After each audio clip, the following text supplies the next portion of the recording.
Assalamualaikum warahmatullahi wabarakatuh. Halo, selamat pagi lovers semuanya. Kali ini ketemu lagi dengan aku, Dimas Tegar Prasetya, dan juga dengan Mas Nuram Mufid Muandom, ya, seorang duta perpustakaan tahun 2022, orang yang sangat spesial, mahasiswa berprestasi dari FBIK Unisula, ya.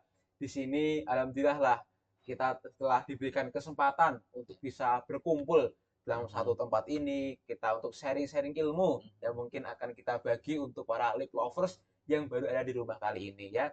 Jadi pastikan nanti lovers itu pantengin kita semua karena pastinya ini adalah seputar bahasan yang mungkin sangat mendaging ya. Karena kali ini Harapannya. harapannya ya, karena kali ini kita akan membahas seputar G20, G20 ya. Itu adalah salah satu bahasan yang mungkin sangat tinggi ya levelnya. Dan alhamdulillah ini Mas Nurom itu adalah salah satu delegasi ya dari Jawa Tengah untuk bisa berpartisipasi dalam G20 ini, dalam forum G20 ini. Dan nanti kita akan tanya-tanya lah lebih dalam mengenai apa sih motivasinya dan apa itu yang dimaksud G20 sama Mas Nurom ini. Oke Mas Nurom, Ya. sebelum kita mulai sesi kita ini ya mungkin Mas Nurom bisa nih untuk nyapa para lip lovers yang ada di rumah. Oke, assalamualaikum para lip lovers semuanya. Semoga sehat selalu. Bener apa yang dikatakan Dimas. Kita nanti akan bahas masalah G20 karena kemarin nih Dim, Oke. sekitar 2 minggu lebih 3 hari saya sempat di Bali untuk conference G20. Banyak banget pengalaman yang mungkin bisa dibagi nih bareng-bareng di sini ataupun kalau misalnya lip lovers pengen tahu juga boleh kok nanti di kolom komentar nanti akan dijawab setelah video ini ditayangkan. Oke, oke. Tentunya kalau ada pertanyaan jangan sungkan untuk bertanya tapi di kolom kolom komentar ya. Ya. Oke. Baik. Oke Mas Nuram, untuk menyingkat waktu nih, sebenarnya sebelum kita masuk ke inti pembahasan G20, aku ingin tahu apa sih yang menginspirasi Mas Nuram untuk bisa ikut dalam suatu forum yang notabene ini adalah forum internasional. Internasional. Iya, G20 ini kan gencar-gencarnya di Indonesia. Kenapa bisa gencar-gencarnya? Karena kalau Lip Lovers tahu, G20 ini berlangsung selama 1 tahun sekali dan hanya 20 tahun sekali itu Indonesia dapat. Karena ada Iya. 19 negara plus satu Uni Eropa, jadi bergiliran tuh. Jadi Indonesia dapatnya 20 tahun ini. Jadi selama dulu pelaksanaan G20 di tahun 2008, baru tahun ini Indonesia bisa dapat kesempatan buat jadi host kayak gitu.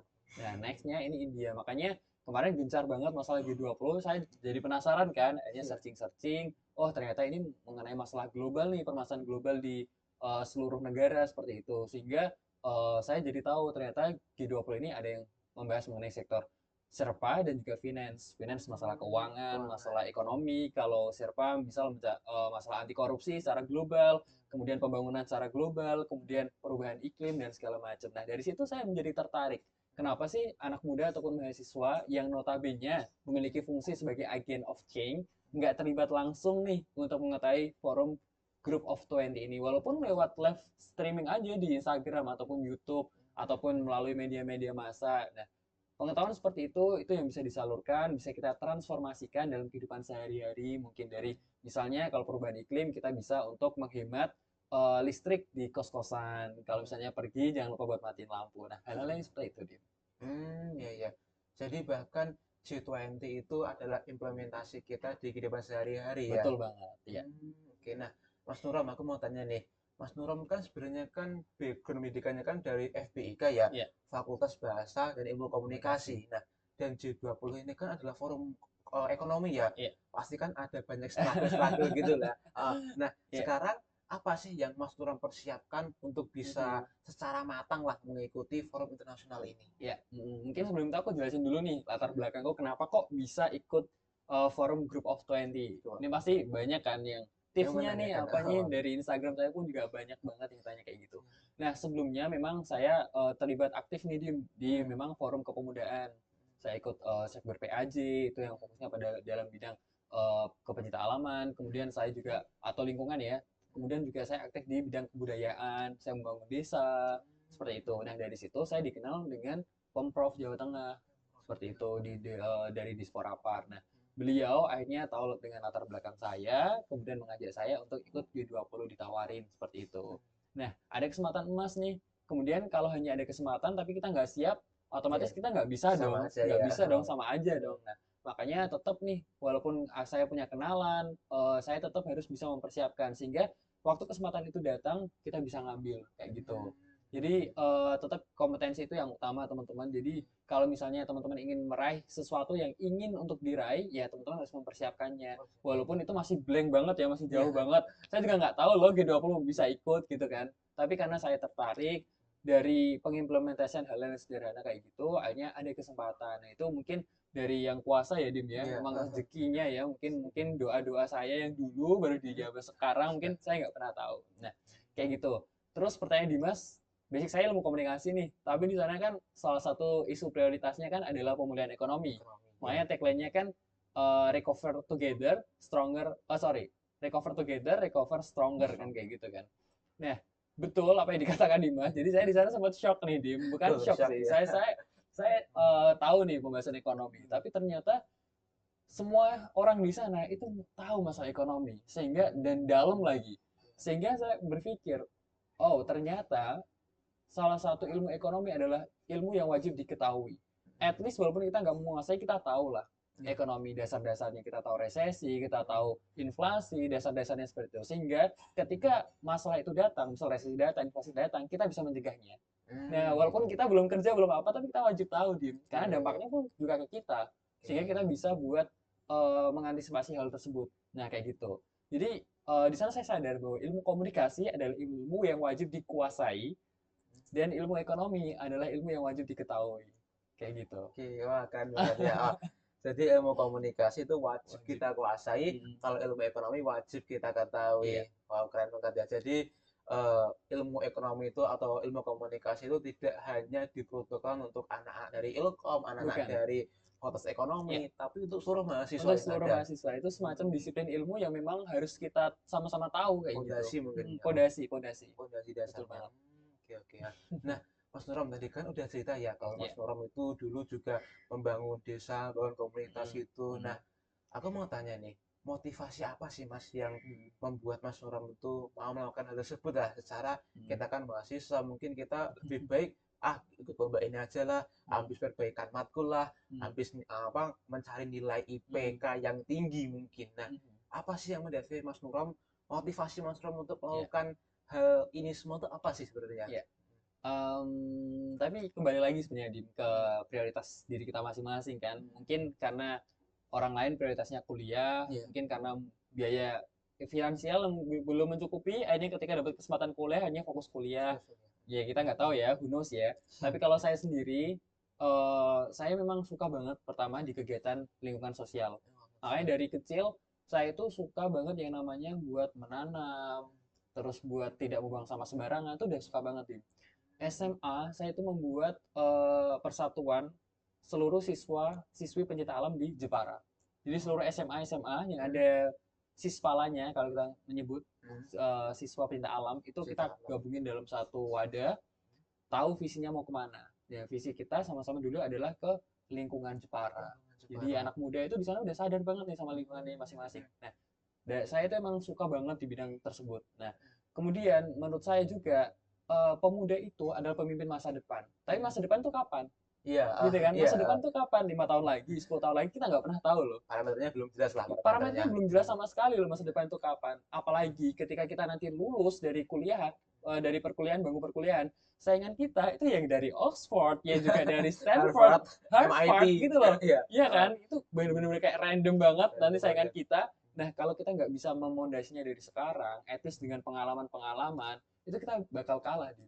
Kalah. Kayak gitu. Nah, tahu nggak kalau misalnya sekarang ya Iya, scholarship misal di Australia atau iya, LPDP iya. itu melihat ini dari kakak tingkat saya ya ngasih tahu tips ya itu melihat anak muda background pengalamannya itu dari eh, aktif atau tidaknya di bidang perubahan iklim. Oh, bukan iklim. Ya, betul. Karena mungkin dia melihat ya, ketika nanti kita belajar, ya kita bakal juga akan mengimplementasikan ke situ, kayak gitu loh. Jadi nggak lupa sama negerinya. Nah, mungkin seperti itu. Jadi ya seperti itulah.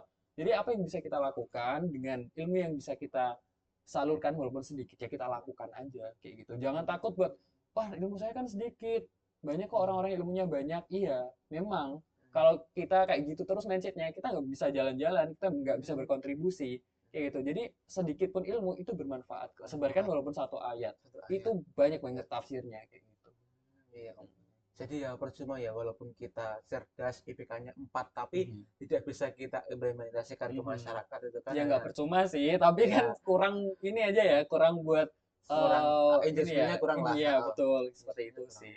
Jadi Oke, kurang oke. bisa dirasakan sama Kurang bisa orang lain. dirasakan. Nah, seperti itu. Esensi agent of change-nya Iya, kayak kurang iya kerasa gitu bener lah. banget, bener banget. Oke, oke Mas Nurom. Tadi kan kamu udah cerita ya Iya. tentang bagaimana sih kamu membuat Mhm, suatu komunitas mhm, siswa pecinta alam mhm, sewaktu di Jepara. mhm. Dan di sisi lain kamu juga sebagai siswa kelas 12 ya waktu itu, waktu ketika Mhm, kamu bentuk 11, itu, 11. kelas 11 ya. Mhm, Nah, terus bagaimana sih tips untuk memanajemen waktu lah di mhm, sela-sela kamu harus terjun ke sosial, mhm, kamu harus apa ya istilahnya bergelut di bidang akademik, mhm. kamu bahkan harus apa ya mengurusi Iya, organisasi-organisasi yang kamu ketahui bahkan iya, ketika kita jadi duta gitu. Nah, itu kan beberapa hal yang sangat urgent dan iya betul. Mas Nurom handle sendiri gitu. Nah, itu Iya, bagaimana sih Mas Nurom cara manajemen waktunya gitu? iya. Oh, Harusnya kita hire ini ya manajer ya. iya, manajer. Kalau misalnya manajemen waktu ada yang ngomong prioritas sama skala prioritas lah. Salah. Tapi kalau saya sendiri sih kadang skala prioritas itu eh, ini apa manusiawi lah. Kadang kita pengen mengerjakan ini dulu nih, kayak gitu kan. Yang mudah-mudah dulu Ya nih, udah dulu ya ya. ya kayak gitu kan. Walaupun ini mendesak kayak gitu itu manusiawi. Kalau menurut saya cara membagi waktu yang paling penting sih dari diri kita sendiri, Dim. Misal kayak gini, kita udah tahu nih bakal ada sesuatu hal yang pengen kita kerjakan kayak gitu. Ya udah spend lah minimal 5 menit buat mikirin hal itu. Nah, bikin hal itu, oh ini. Jadi kita udah tahu nih, ketika itu mungkin dibutuhkan, ya udah kita nanti sebar kayak gitu. Misal tugas nih, Hmm. tugas ketika kita udah tahu datanya misal 27 November yang lalu. Ya udah dari misal 25 November kita ketik-ketik konsepnya dan segala macam. Nah, kayak gitu. Nah, nanti ketika memang oh iya ini udah mepet deadline banget apa nah itu bisa buat di kayak gitu. Nah, kalau saya sih kayak gitu ya. Jadi itu lebih kayak semuanya itu bisa dikerjakan bersama-sama. Soalnya Sama-sama. prioritas saya sama tuh. Ya, sama-sama penting ya soalnya. Sama-sama Ya. pentingnya. Jadi seperti itu. Kita berjalannya itu perlahan kayak gitu. Perlahan, Nggak bisa oke. kayak nanti kalau saya berjalannya di sini cepat banget, tapi di Hmm. sini keteteran kan ini marah semua ya, protes semua Iya, ya, kayak gitu. Jadi protes semua. pelan-pelan, pelan-pelan kayak Pelan-pelan. gitu sih Oke. cara manajemen waktu saya. Hmm. Sama G20 juga sama kayak gitu. Jadi tetap saya mikirin G20, tetap mikirin kuliah, ya tetap Iya. sama-sama. Gitu. Oke. Mhm. Berarti ya sangat super sekali ya jadwalnya pasti. Amin. Iya. Ya, Mohon semoga doanya semoga sehat terus ya. amin ya, semoga tetap sehat dan Iya. bisa terus berprestasi sebagai Amin, seorang amin, mahasiswa yang amin. apa yang khaira ummah. Yang khaira Yang ummah. khaira maksudnya kayak oke, sekarang Mas Nuram, kita Ya. masuk nih ke inti pembahasan kita. Nah, Mhm, sebelumnya aku mulai, mungkin kita bisa itu dulu aja ya dari segi background-nya. mhm, Sebenarnya konferensi G20 ini tuh mhm, membahas hal seputar apa saja sih? mhm, mhm. Jadi gini nih mau jelasin dulu ya. Hmm. G20 itu dulu itu hanya G7. Jadi G7 ya? negara 7 tahun Hmm. 98 karena ada dulu kan ekonomi sempat bergejolak ya 98 ya. Iya. Nah, kemudian dari G7 itu hanya negara-negara itu fokus pada pembangunan di negara masing-masing. Sehingga tahun 2008 ada lagi krisis di Amerika yang menyebabkan buat G7 itu berkumpul lagi. Nah, di forum itu baru deh diadakan kayak set-set eventnya digarap lebih serius. Jadi ada Finance sama Serpa, ada B20, U20 segala macam tuh di 2008 itu. Nah, G7 itu negara-negara ekonomi terkuat itu akhirnya memiliki inisiatif buat kenapa kita nggak ngajak negara berkembang aja supaya tetap maju bareng-bareng kayak Hmm. gitu. Nah, akhirnya Indonesia bisa gabung dan menjadi satu-satunya negara ASEAN yang tergabung di Group G20. of 20. Nah, kayak gitu. Ya, Wow, kayak berarti gitu. istilahnya sudah Nah, sejarahnya dari kayak gitu. lama ya itu Mm-mm. dari G7 hingga sampai G20. Oke. Hmm. Dan ini tentunya adalah salah satu hal yang membanggakan ya Ya, ketika Indonesia itu didapuk sebagai salah satu tuan rumah, host dia host tuan tuan rumah. rumah dari Group of 20 ini. Hmm. Nah, kalau selama Mas Nurom ketika berada di Nusa Dua Bali itu Hmm. apa sih yang menjadi kontribusi Indonesia dalam forum internasional ini? Mhm. Sebenarnya kalau bicara kontribusi Indonesia tuh banyak banget nih, banyak banget. Karena yang pertama kayak gini, eh, G20 tahun ini itu berbarengan sama masalah COVID-19 sama perang Rusia Ukraina. Jadi ini menjadi apa ya, sektor yang sangat strategis banget nih sama negara-negara buat bikin strategi penguatan ekonomi di masing-masing negara kayak gitu. Nah, peran Indonesia itu apa sih? Banyak banget peran Indonesia. Mungkin yang pertama aku sebutin, Pak Jokowi itu ingin buat menghentikan perang dingin. Kenapa Pak Jokowi ingin menghentikan perang dingin? Karena perang dingin ini membuat banyak sektor ekonomi itu kolaps, supply chain shock lah gitu dari Rusia kayak gitu. Mungkin Indonesia nggak terkena dampaknya nih, karena ekonomi Indonesia masih kuat lah, katakanlah seperti itu. Tapi bagaimana nasibnya sama negara-negara yang ekonominya lemah dibanding Indonesia? Nah kayak gitu, Pak Jokowi memikirkan hal itu, walaupun memang terkesan berani, tapi itu langkah konkret supaya Indonesia itu menunjukkan tajinya di mata dunia. Nah, kayak gitu. Nah, hal-hal lain misalnya kayak Indonesia memfasilitasi dengan baik, itu juga bisa membuat Indonesia terkenal di kancah dunia. Banyak loh tanggapan positif dari negara-negara lain mengenai pelaksanaan G20 ini. Kemudian dampaknya kepada masyarakat sekitar apa? Banyak banget tim UMKM itu naik produksinya. Karena kan dari apa namanya, souvenir kayak gitu kan.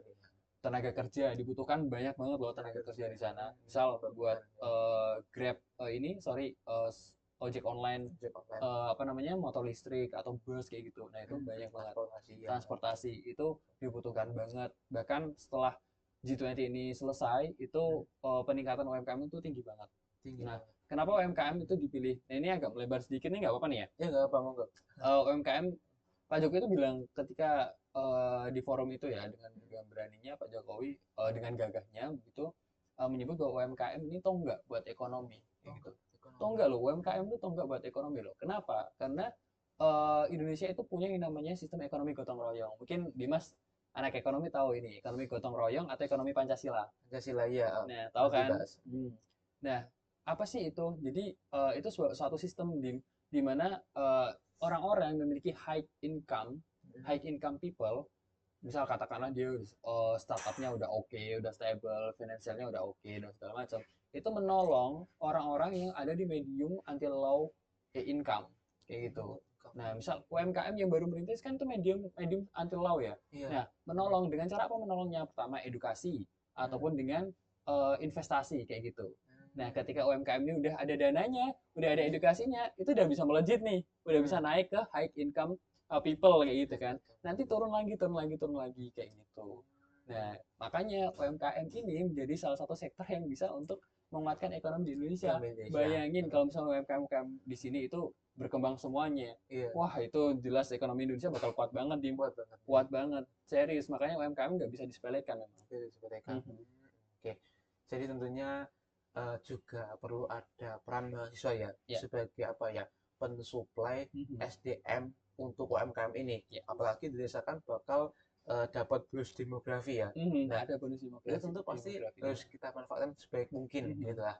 Nah, mungkin dengan adanya bonus demografi ini, apa sih langkah konkret yang perlu dilakukan Indonesia untuk bisa memanfaatkan sumber daya manusianya? Kalau bicara masalah ini tentu banyak banget yang bisa dibahas. Makanya ada yang namanya sektor Sherpa kan. Jadi ada O20, B20. O20 itu apa? O20 itu Ocean 20. Jadi memikirkan bagaimana sumber daya alam ini di bidang kelautan ini bisa terus ada sehingga dimanfaatkan untuk manusia. Memang sumber daya alam itu dieksploitasi memang, tapi untuk siapa, untuk manusia juga gitu loh. Ya kan, kamu nggak bisa eksploitasi gini-gini, padahal kamu makan hasil eksploitasi itu. Nah, makanya yang dikontrol adalah how to exploit itu. Manajemennya kayak gitu, itu dibahas kayak gitu. Ada lagi yang namanya katakanlah ada W20, Women 20, kesetaraan gender dan segala macam. Ada lagi B20, Bisnis 20. Itu mengenai menjalin kerjasama antara bisnis-bisnis global atau perusahaan-perusahaan. Nah, bonus demografi bisa masuk di sana, jadi bisa buat menjalin kerjasama, kemudian dengan dengan pengusaha-pengusaha yang udah expert gitu ya, udah income-nya udah luar biasa kayak gitu. Kemudian juga dengan adanya ini, jadi mahasiswa itu ataupun yaitu bonus demografi ini bisa akhirnya memantik pengetahuan secara global permasalahannya. Karena Indonesia host loh kayak gini. Jadi kan kita merasa kayak memiliki kan akhirnya kan. Dari situ kan orang belajar kan. Nah, dari situ akhirnya kita bisa untuk yaitu tadi mentransformasikan hal-hal yang mungkin besar dibahas ke kehidupan sehari-hari kayak gitu. Ya, Berarti intinya kayak gitu aja sih kalau kalau perspektif saya ya, ya di situ aja kayak gitu, flow-nya di situ flow. aja kayak gitu. Berarti G20 ini tidak hanya membahas seputar ekonomi, Ya, bahkan sampai bagaimana sih cara kita mensustain ya, SDM kita di masa depan. iya betul betul banget. Berarti sungguh luar biasa ya Oh, forum makanya, oh sebenarnya. ya ini ada C20 juga. C20 itu forum di mana masyarakat atau tokoh-tokoh ya, itu mendiskusikan diskusi apa sih yang memang urgent atau matter buat dibahas sehingga nanti didiskusikan sama presidensi G20. Nah, kayak gitu. Nah, Berarti itu salah satu keuntungan Indonesia menjadi tuan tuan rumah. rumah Jadi, isu-isu di Indonesia itu bisa diangkat. diangkat. Nah, kayak gitu. Keren. Dan tentunya Indonesia bisa membawakan G20-nya dengan Mm-mm. sukses ya. Dengan sukses luar biasa sekali. Kalau Dimas ikut saya, wah pasti bangga sekali. Iya. Serius, pasti bangga sekali. Oke. Oh ya, Mas Nuram, untuk saat ini nih, sekarang kita beralih ya ke mungkin ke isu-isu tentang Iya. G20 ini ya. Mm. Mungkin ada yang mengatakan bahwa Indonesia ini tuh seharusnya itu nggak membahas lah masalah Ukraina, masalah Rusia, karena kan mereka kan sedang ada konflik ya. Iya. Ketika Indonesia ini membawa Group of 20 ini untuk membahas masalah konflik tersebut, ada beberapa pihak itu yang menggaungkan bahwa Indonesia itu memasukkan unsur politik Iya. ke forum G20 yang Iya. notabene itu adalah forum ekonomi. Nah, kira-kira dari pandangan Mas Rom tersebut, itu apakah hal tersebut itu benar adanya atau bagaimana nih? Ya, ini agak sensitif buat dibahas ini ya. Tapi kita sederhanakan aja deh. Kita sederhanakan aja. Kalau misal politik, mungkin iya, Dim. Mungkin iya, maksudnya gini. Ketika kepala-kepala negara datang, itu pasti ada unsur politik. Kalau menurut saya ya. Iya. Jelas dong, dia pengen negaranya seperti ini, seperti ini, seperti ini dong. Iya. Dengan cara mungkin dengan cara strategi politiknya masing-masing mendekati kepala negara ini, kepala ini. Itu menurut saya iya bakal terjadi kayak gitu. Tapi untuk masalah apakah itu dominan atau enggak, menurut saya enggak. Karena isu global yang dibahas itu banyak banget kayak gitu. Dan ini memang masalah karena G20 ini latar belakangnya adalah COVID-19, kemudian perang Rusia Ukraina kayak gitu loh. Mungkin berbeda kalau itu nggak ada baik-baik aja. Wah, itu mungkin perang antar politiknya tuh kerasa banget kayak gitu ya. Kementerian politiknya mungkin kerasa banget kental kan. Tapi ini masalah global banget kayak gitu loh. Memang harus diselesaikan bareng-bareng kayak gitu. Kemudian tentang Rusia Ukraina, apakah ada masalah politik dan segala macam? Menurut saya nih Pak Jokowi itu bukannya ingin untuk mengglorify masalah tersebut, enggak Dim, tapi ingin menyelesaikan perang dingin ini sehingga perang dingin ini enggak terjadi lagi. Kenapa sih Pak Jokowi ingin untuk menghentikan perang dingin? Karena dampaknya Dim, perang dingin itu ya dampaknya itu bisa mematikan ekonomi, katakan Rusia Ukraina. Supply chain shock tadi yang udah saya katakan, yaitu akhirnya menimbulkan inflasi, resesi, atau menimbulkan harga itu naik kayak gitu ya, sehingga kita nggak bisa membelinya kayak gitu. Makanya negara-negara banyak yang protes, banyak yang apa, yaitu ekonominya terganggu. Nah, hal-hal itulah yang pengen buat di stop sama Pak Jokowi selaku host ya, selaku host. Walaupun bilang, emang Indonesia bisa, kayak gitu kan, banyak bilang. Nah, mumpung ini kita jadi hostnya, jadi mumpung kita bisa buat ini loh, saya punya energi, saya punya posisi. Jadi Pak Jokowi sekalian seperti itu. Jadi Indonesia punya wibawanya selaku tuan rumah kayak gitu, Dim. Sehingga akhirnya negara-negara yang ekonominya mungkin tidak sebaik Indonesia, ketika ada semacam ini, apa namanya, perang dingin kayak gini, itu bakal kolaps. Makanya Pak Jokowi itu nggak pengen kayak gitu. Mikirnya secara global. Oke lah Indonesia aman gitu. Lah gimana sama negara-negara yang lain? Katakanlah mungkin negara Timor Leste ya, dan segala macam kayak gitu lah. Nah kayak gitu. Jadi mungkin ya perspektif saya yang saya ambil di itu aja sih, yang bagus aja kayak gitu.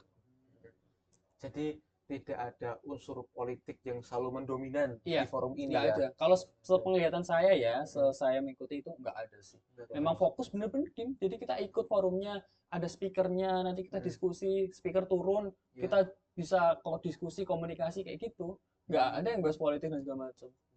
Jadi sebenarnya itu tentang isu lainnya ya, sebenarnya tentang recovery ya. Tentang recovery.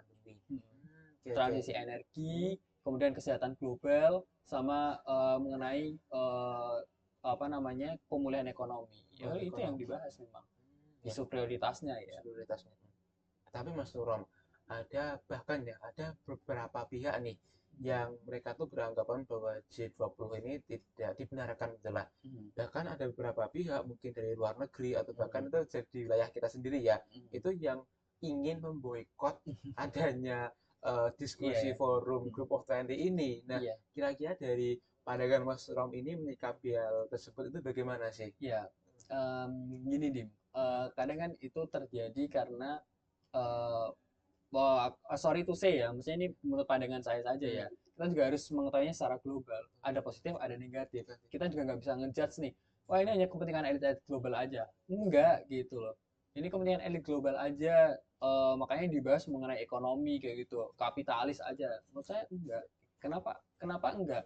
Karena ya itu kita berangkat dari masalah ekonomi dari negara masing-masing sendiri kok. Dari COVID-19 yang tahu sendiri kayak gitu, terus Iya. perang Rusia Ukraina kayak gitu kok, makanya pemulihan ini pemulihan kayak gitu loh, bukan ranah bisnis untuk apa namanya kapitalis, enggak. Makanya walaupun kayak gini, Bu Sri Mulyani Menteri Keuangan dan saya lupa ya namanya, pada waktu itu presentasi mengenai tentang di depan para pemilik perusahaan-perusahaan besar ya, luar negeri memang banyak, investasilah di Indonesia, kesalahan kamu terbesar ada ketika kamu tidak investasi di Indonesia, bahkan berani bilang kayak gitu. Kenapa sih investasi di Indonesia itu penting banget? Ya itu tadi, untuk membuat orang-orang dengan low, medium anti low profile income ini bisa naik ke high profile income kayak gitu, sehingga nanti dia bisa buat kontribusi ke bawah-bawah kayak gitu.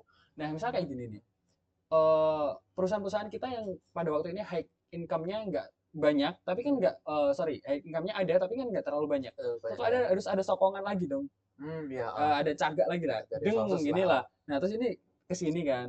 Nah, ke ini baru bisa nyebar-nyebar lagi. Nah, makanya investasi itu penting. Itu penting. Nah, kayak gitu. Nah, apakah apa namanya kapitalis kayak gitu? Menurut saya juga nggak sepenuhnya seperti itu nih, lip lovers, karena di sana juga membahas masalah serpa.